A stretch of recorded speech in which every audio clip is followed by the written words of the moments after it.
Now, the question of the day is, do we believe them?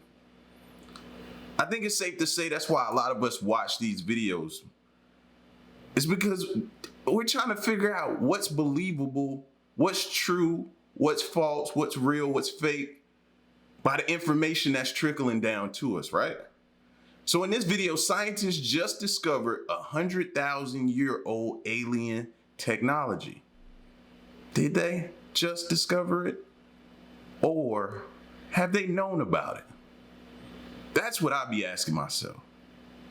Told you, it's only gonna take one disgruntled NASA employee, Area 51 worker, you know what I mean? Some high-ranking government official, somebody who has access to the files. It's gonna get disgruntled and start leaking stuff and showing proof. That's what I think is gonna happen. But for now, we're gonna check this video out. So if you're new, you know what to do. Hit that subscribe button, join the fam. Let's check it out.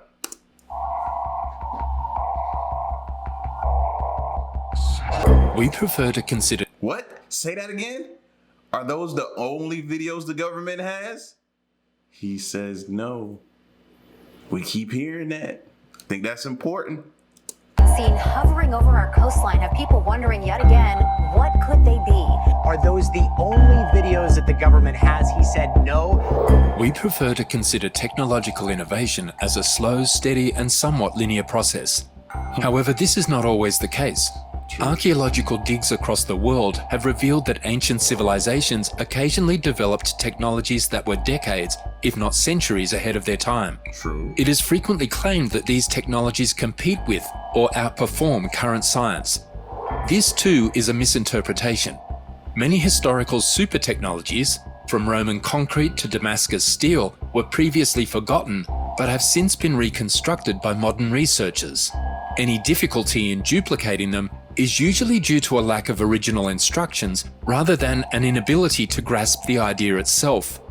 It is also incorrect to believe that ancient civilizations discovered these technologies by chance, or that they were created by eccentric geniuses who were not representative of their time and place.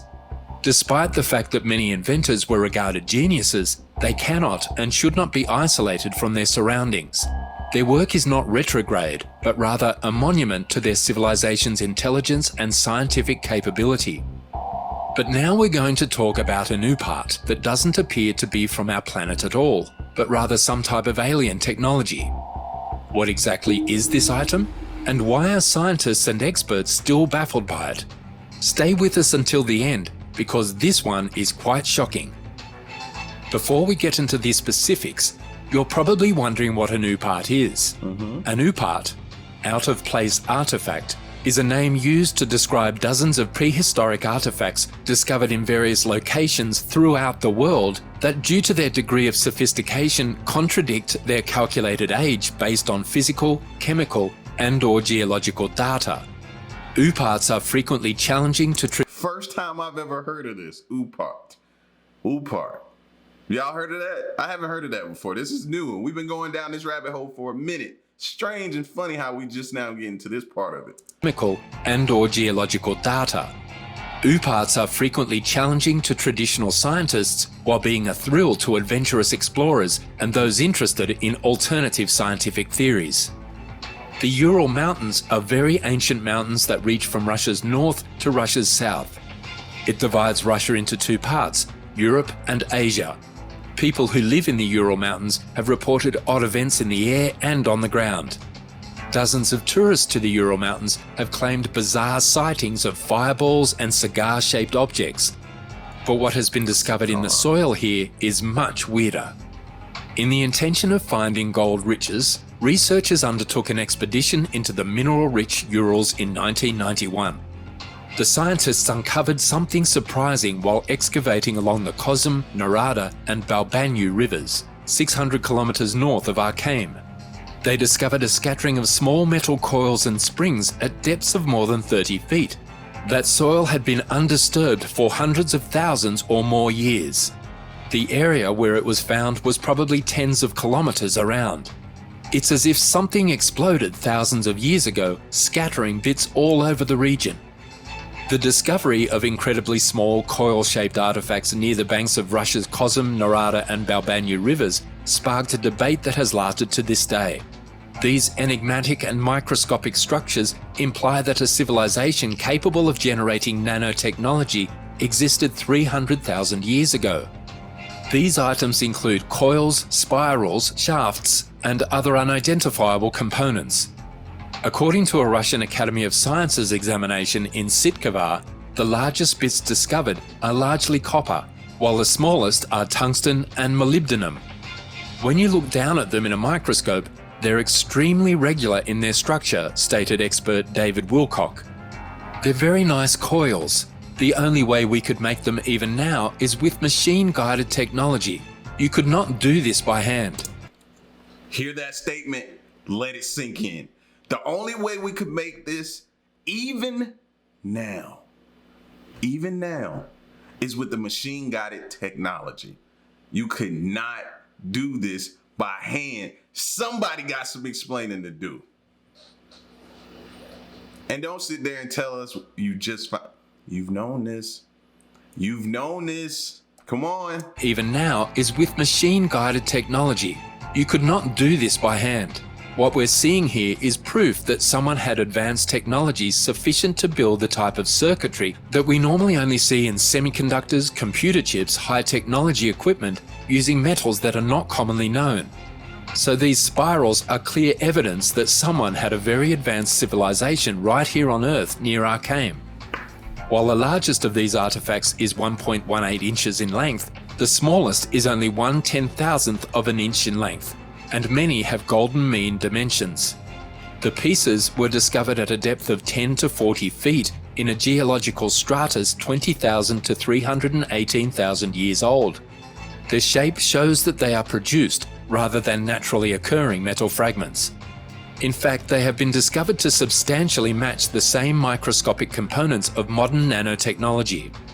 Though some have claimed that these small objects are simply debris from test rockets fired from neighbouring Plesetsk space station, Moscow Institute research revealed that they are far too old to have come from modern manufacturing.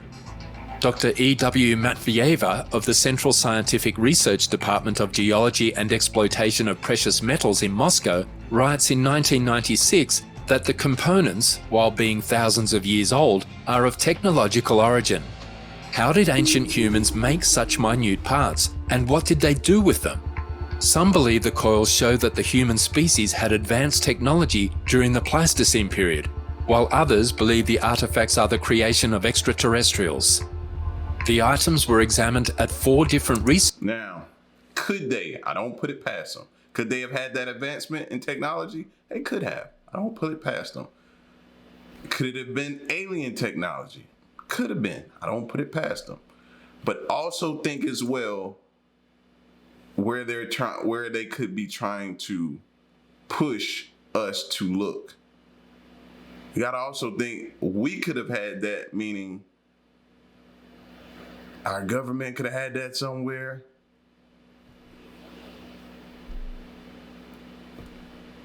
I'm just saying. Are y'all trying to push us this way? I always have to think like that. Where are y'all trying to make me look? And when y'all try to make me look that way, I try to look the other way to see what else you're trying to cover up. Creation of extraterrestrials. The items were examined at 4 different research centres in Helsinki, St. Petersburg and Moscow. However, further research into these microscopic structures appears to have halted in 1999 with the death of Dr. Johannes Feibag, the discovery's primary researcher. According to Dr. Valery Uvarov of St. Petersburg's idea, these nanostructures are essentially the components of a vast transmitting and receiving antenna. If this theory is established, we can consider the existence of extraterrestrial intelligences as proven, because it is scientifically impossible for our predecessors to have created such objects 100,000 years ago. That is to say, remember, at a time when the Neanderthal man had not yet died. Skeptics contended from the beginning that the measurements had been manipulated with, or that the entire discovery was a fabrication. Other artifacts of the same sort were eventually unearthed along the Kozum and Balbanyu rivers, but the myth of mystification persists.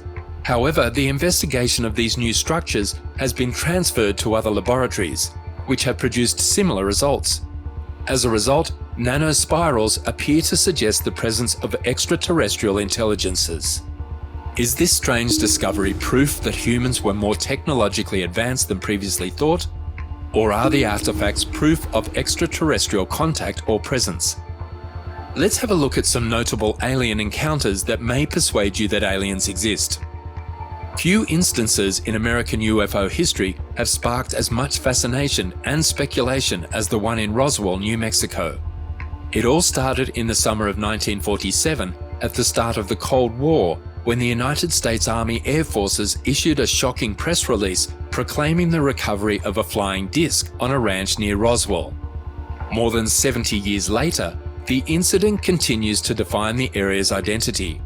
The town has a UFO museum and research center, a flying saucer-themed McDonald's, alien-themed streetlights, and even an extraterrestrial family stranded in a broken-down UFO on the side of State Route 285 looking for a jump start.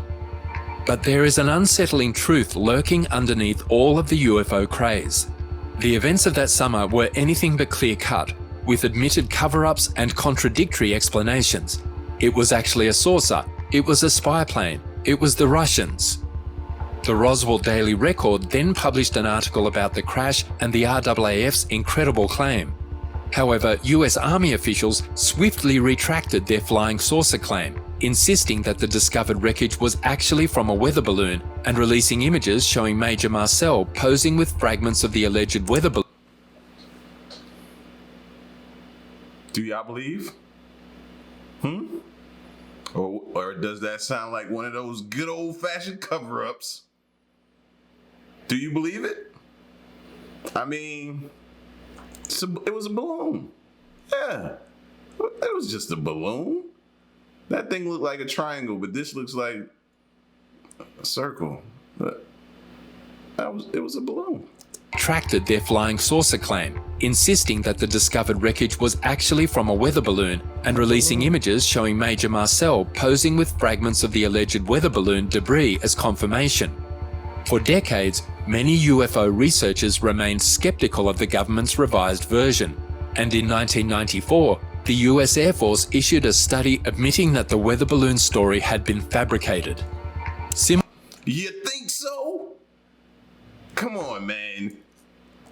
Sometimes I'll be like, just don't insult our intelligence like that, please. Just don't insult our intelligence. Just don't. Issued a study admitting that the weather balloon story had been fabricated. Similarly, on the afternoon of June 24, 1947, amateur aviator Kenneth Arnold was flying near Mount Rainier, Washington, when he noticed 9 odd objects on the horizon.